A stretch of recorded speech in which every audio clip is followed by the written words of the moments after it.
মহিলাসকললৈ দিবলৈ লৈছো ডাঙৰ খবৰ। তো যিসকল মহিলাই ভিডিঅ'টোত ক্লিক কৰিছে অনুগ্ৰহ কৰি ভিডিঅ'টো স্কিপ নকৰি প্ৰথমৰ পৰা শেষলৈ চাই থাকিব, কিয়নো অসম চৰকাৰে ইতিমধ্যে মহিলাসকলৰ বেংক একাউণ্টত সোমাই দিলে 15,000কৈ টকা। তো কোনসকল মহিলাই 15,000কৈ টকা লাভ কৰিলে যদি জানিব বিচাৰে তেন্তে অনুগ্ৰহ কৰি ভিডিঅ'টো স্কিপ নকৰি প্ৰথমৰ পৰা শেষলৈ চাই থাকিব। লগতে মোৰ চেনেলত নতুন হলে প্লিজ চেনেলটো সাবস্ক্ৰাইব কৰি মোৰ লগত থাকিব আৰু ভিডিঅ'টো ভাল লাগিলে অনুগ্ৰহ কৰি শ্বেয়াৰ কৰি দিব। তো বলক ভিডিঅ'টো আৰম্ভ কৰি কোনবোৰ মহিলাসকলে 15,000কৈ টকা লাভ কৰিলে এতিয়া বিতংভাৱে জানি লওক। তো আপোনালোকে মোবাইল স্ক্ৰীনত চাব পাৰিছে অসমৰ মুখ্যমন্ত্ৰী ডাঙৰীয়াই এনেকৈ এখন আপডেট প্ৰদান কৰিছে।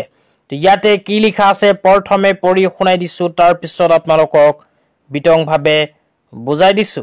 তো ইয়াতে লিখা আছে চাহ বাগিচাত গৰ্ভৱতী মহিলা আৰু নৱজাত শিশুৰ সঠিক যত্ন সুনিশ্চিত কৰিবলৈ আমি গৰ্ভৱতী মহিলাসকলক মজুৰিৰ ক্ষতিপূৰণ হিচাপে 15,000কৈ টকা প্ৰদান কৰিছো। এই আঁচনিয়ে এতিয়ালৈকে 1,30,000ৰ অধিক মহিলা লাভান্বিত হৈছে।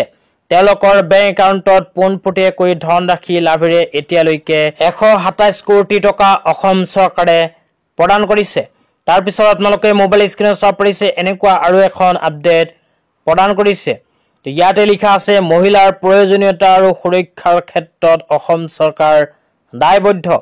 চাহ বাগিচাৰ গৰ্ভৱতী মহিলাসকলক প্ৰদান কৰিছে অসম চৰকাৰে 15,000কৈ টকা।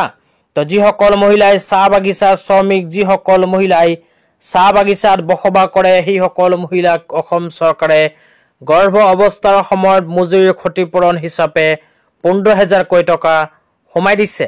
তো অসম চৰকাৰে ইতিমধ্যে 1,38,484 গৰাকী গৰ্ভৱতী মহিলাৰ বেংক একাউণ্টত 15,000কৈ টকা পোনপটীয়া লাভালাভ হস্তান্তৰৰ জৰিয়তে প্ৰদান কৰিছে।